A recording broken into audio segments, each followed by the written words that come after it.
Come on, Kerala. Come on, Kerala. Good morning and Assalamu alaikum. I've been given a topic which is very dear to me because this is something I've been doing for the past 20 odd years. What I'll try to do today is give you a short introduction to this region and then take up some questions on a need basis on what questions you have. So, the first slide I've put up is basically giving you a comparison between India and GCC because most of us here are from India, and to get a feel of where GCC stands compared to India. The first thing that you can see on the screen is the population of India and GCC. When you see this itself, a real question arises whether, anyone reads to ever even do business in the Middle East. Because the population of the GCC is only 4% of India. Now, the next figure that I've given down there, which is the GDP, sort of answers a bit of the dilemma, which is even though it's only 4% of the population, the GDP is around 54% of India. So that clearly shows there's a market out there which has the spending power. The third fact that is put up there, which is actually the per capita income, sort of tells you what people in this region may buy and what has more potential here. Because when the GDP is lower, people sort of get satisfied with their needs. The moment GDP goes beyond a certain point, the wants creep in. And the entire beauty and toiletry section of the supermarket is all on the wants area. So if you are a person who's selling these kind of products, then yes, of course, the GCC has more potential than India to sell them. The next couple of facts that I wanted to show you is more again comparing India and GCC to open up some more light on this matter. And this is more relevant for the distribution bit because in a country like India, where you have 12 million plus stores, I mean, this is one estimate, but you can have varying estimates. And when you take that and compare to UAE, where you have only 64,000 outlets, then the reachability is much easier in the Gulf countries.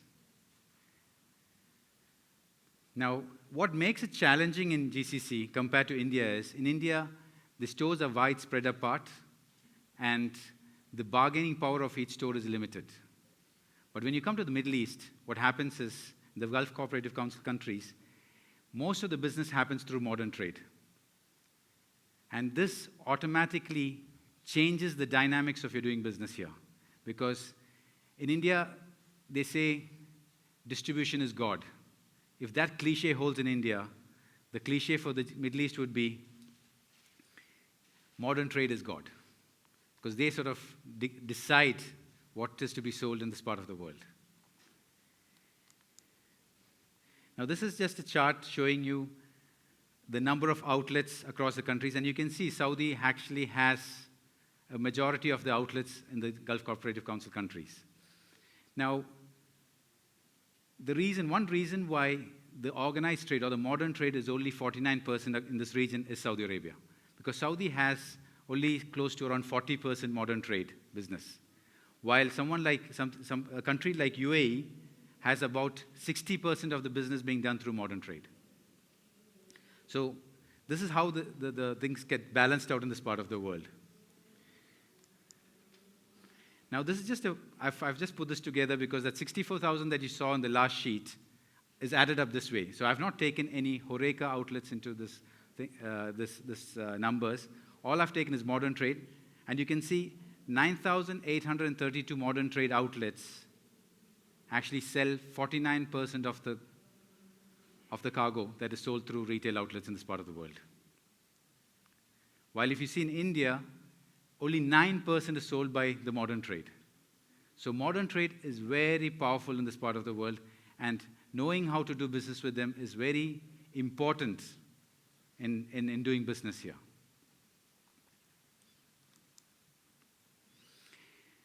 This chart I've put up just to show you how the retail growth is happening in this part of the world, and also to show you how non-food is important. When your GDP goes up, per capita income goes up, there is a tendency to spend more on your wants, and this sheet sort of clearly shows that. People spend more on non-food than in food in this part of the world. And that is increasing every year. Now, this is a slide I'd like to spend some time on for people who are interested in doing business in this part of the world. There are certain activities that are done here, if you want to be in business. The first is, of course, the very dreaded listing fee, which any principal who's come to this part of the world, that is his nightmare. They come in, they want to do business, and then the moment they hear the listing fees, they're right to leave and go back home. This used to be applicable only to modern trade. Today, this is applicable to the general trade also. The only exception is the groceries. So groceries is a part of the general trade. It is not something separate. We have just put it separate so that you can understand there are certain things that are not applicable to the groceries.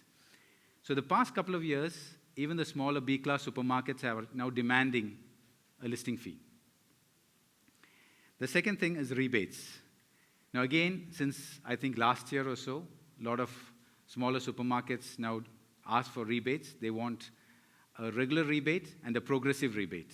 The progressive rebate is usually paid when you reach a certain amount of turnover.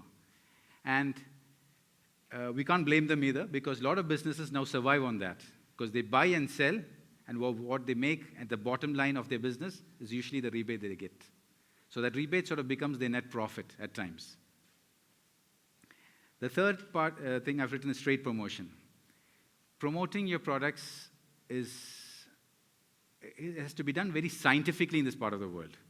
Because if you spend money and do a promotion, it does not guarantee you that you'll have better sales or that your brand will become better in the mind of your consumer.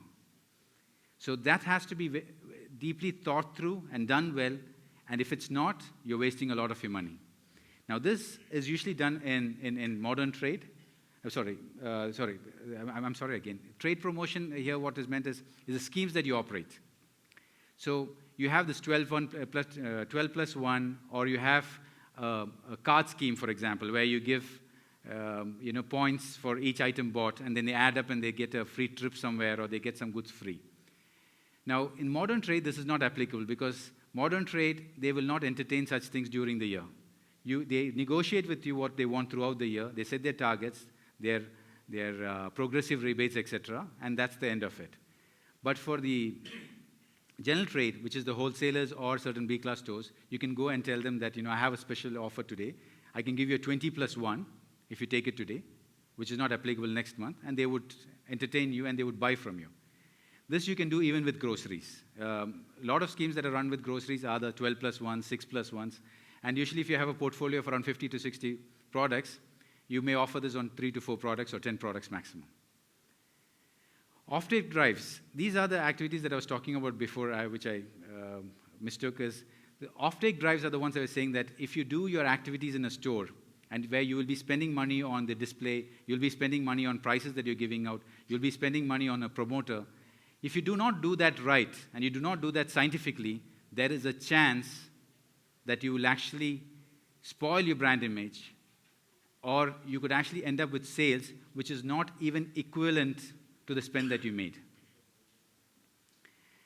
The last but not least is the consumer engagement activity. These are activities that you usually do in a shop floor where you can talk directly to your customers, where you have a promoter standing and discussing the benefits of your product, or explain or doing a live, if it is a food product, doing a live demo of how the product is made and making them taste it. So these kind of things can be done in modern trade and in very few general trade outlets. Not in all of them. There are a few general trade outlets where there is enough space and the ambience is right for doing them. And in groceries, this is usually out of the question.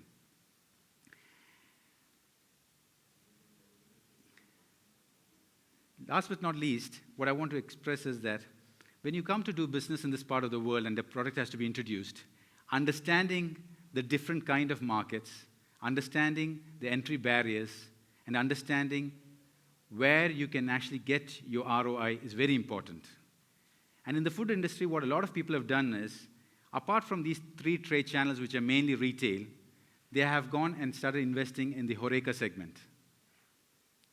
Now, HoReCa, your sales is not usually based on the advertisement that you've done on ATL or otherwise. It is usually by your person going and explaining the benefits of your product, making them sample it, and buy into the idea and the cost efficiency of your product. So in that kind of a business, you don't have to really build in a lot of advertising costs or any other costs, but at the same time, there is a lot of legwork and a lot of effort being put in to make that brand an accepted one to the kitchen. So this is how a lot of businesses have actually safeguarded their businesses in this part of the world, and how they make sure that they get the ROI on what they have when they invest into the brand or the products. With this, I would like to end my talk and open up the floor for questions, because I think questions are more important in this kind of a presentation. Thank you.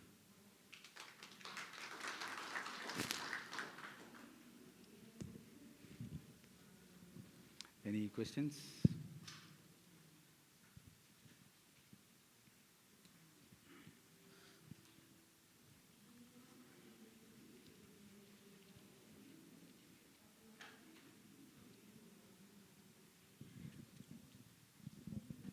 Good morning, sir. Good morning. As we know that the VAT has been introduced, so how do you see the VAT affecting the grocery business, supermarket business? What is your opinion about the, or how should they be prepared for, this new reality? See, for VAT, frankly, customers, it's the end consumer who's actually paying the VAT. So really, for a businessman, it does not matter. The only way it matters is he has to keep account for what he's received and keep account for what he's paid. So every small business today who did not have the financial discipline, they are forced to keep some financial discipline going forward. So that is a hard reality, which they have to do, because the government has brought VAT into place. I believe that our experience is most of our customers have actually registered for VAT, and most of the distribution companies here, not most, I think pretty much 100% of the distribution companies are only giving goods after charging VAT. So it is in the disinterest of the grocer if he does not register for VAT and he does not charge that to his consumer. I hope I have answered your question.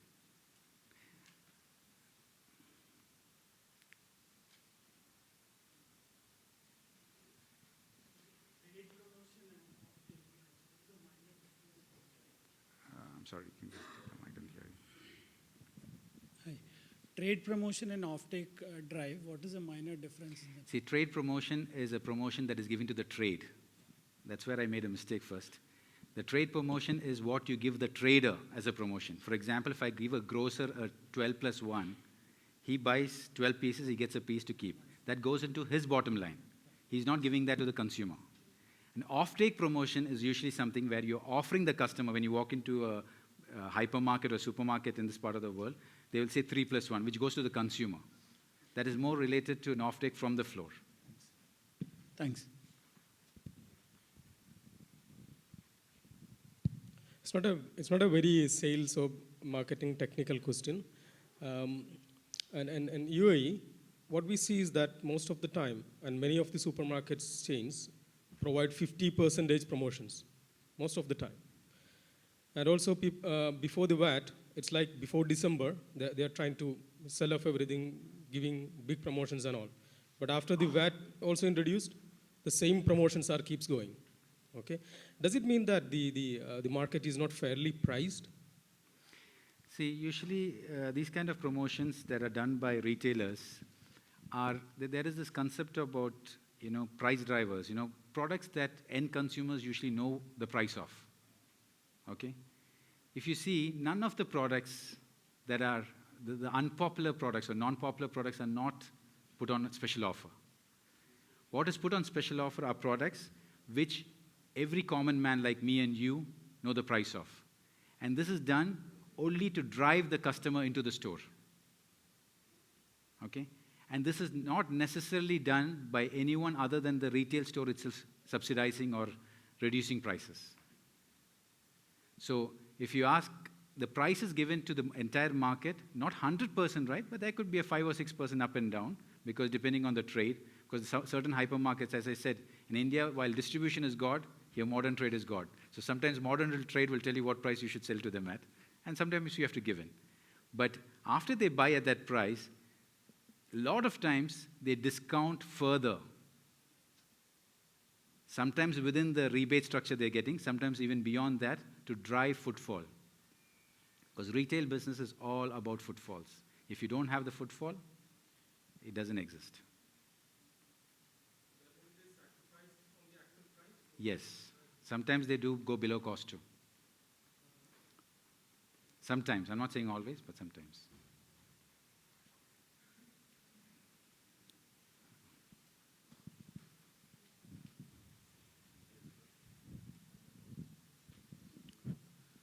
Can you please explain to me, just for our information, from Jaleel Trading to Jaleel Holding, your growth? Okay, that is a small question but a long answer. I don't know whether anyone wants to hear that. See, basically my father, I'll try to keep it within 5 minutes, okay? I'll try my best. My father started this business in 1972 as a fruit trading company in the Murshid Bazaar area.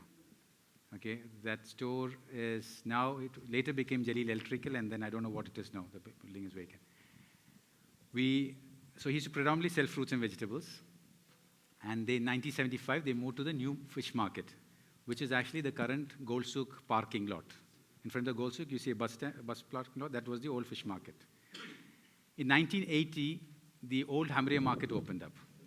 So he put up a store there also. Those are the two stores. So for a long time, from 1980 onwards until around 2003, we were in the Hamriya market. We had multiple stores. One store became many. And a key game changer was in 1988 when we opened up the foodstuff business, where next to the fruit store, they started selling some salt, sugar, etc. In 2001, we opened our first vegetable store in that same line. Okay, and before that, we had some consignment businesses, which is the fruit business also open, multiple fruit businesses opening up. So in a nutshell, from in 72 to around 2001, we predominantly were in the food business, which was rice and other things, and the fruits business. And then in 2001, we opened up the non-food, the cosmetics and toiletries, the segment I was showing, which is improving in this part of the world. We started that and the vegetable business. In 2005, we started a supermarket chain called J-Mart. And in 2006, we rebranded our foodstuff wholesaling business as Jaleel Wholesale Point, where we brought the fruits, vegetables, the cosmetics and toiletries, and foodstuff all under one roof.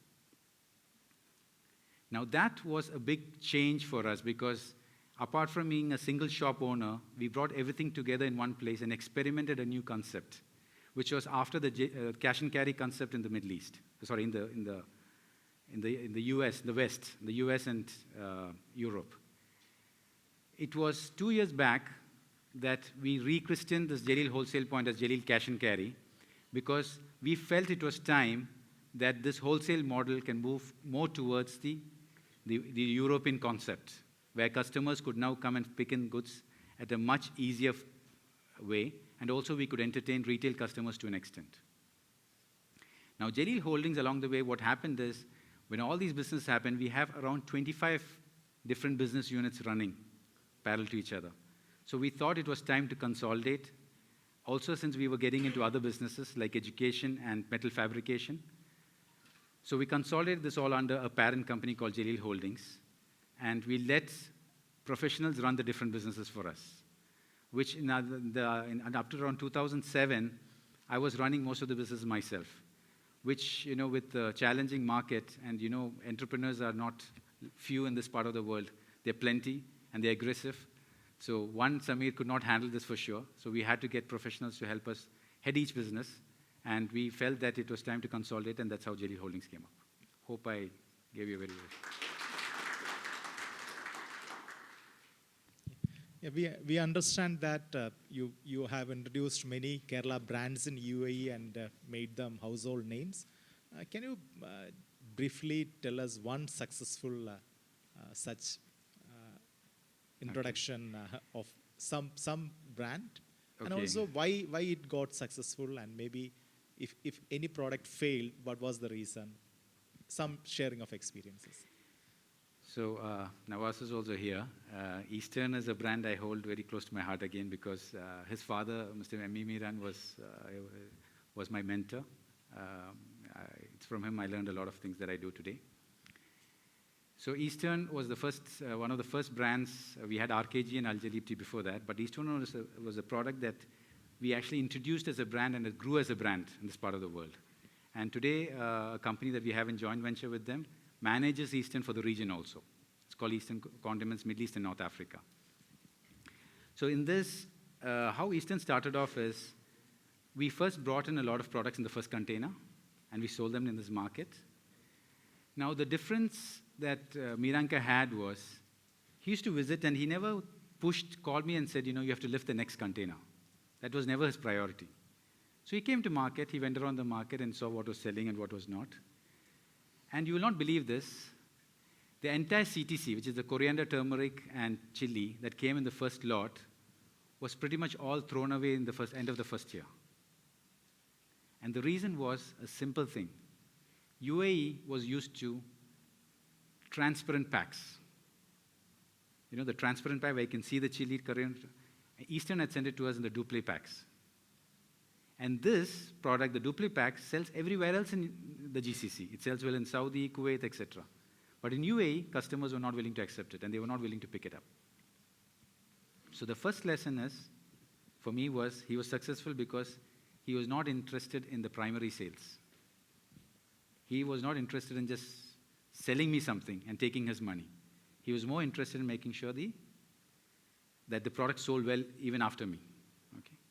Second thing is, he came to market and he used to go rounds and he used to come back and say, there are some products which are more than 8 months or 10 months old in the market, or 12 months depending on the time, and he say, I think it's time you should pick them back up, or they're damaged products in the market, please pick them up and throw them away and raise the debit note to me, I'll pay you.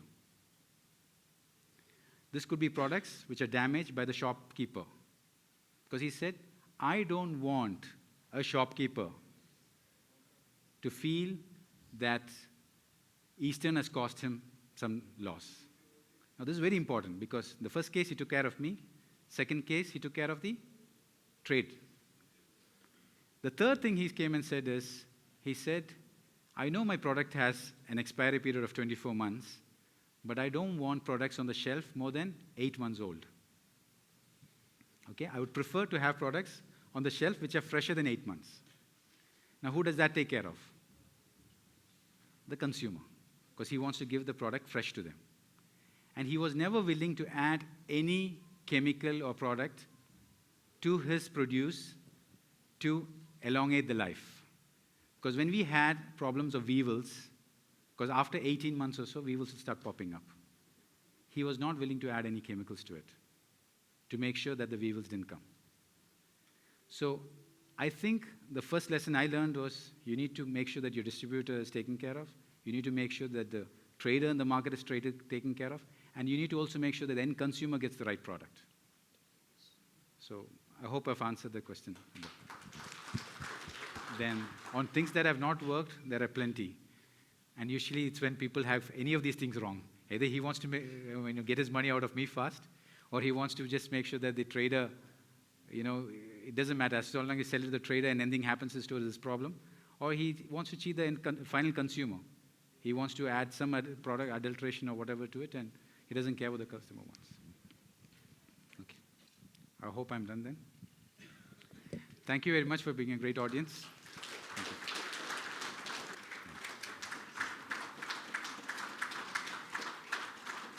Thank you, Chow.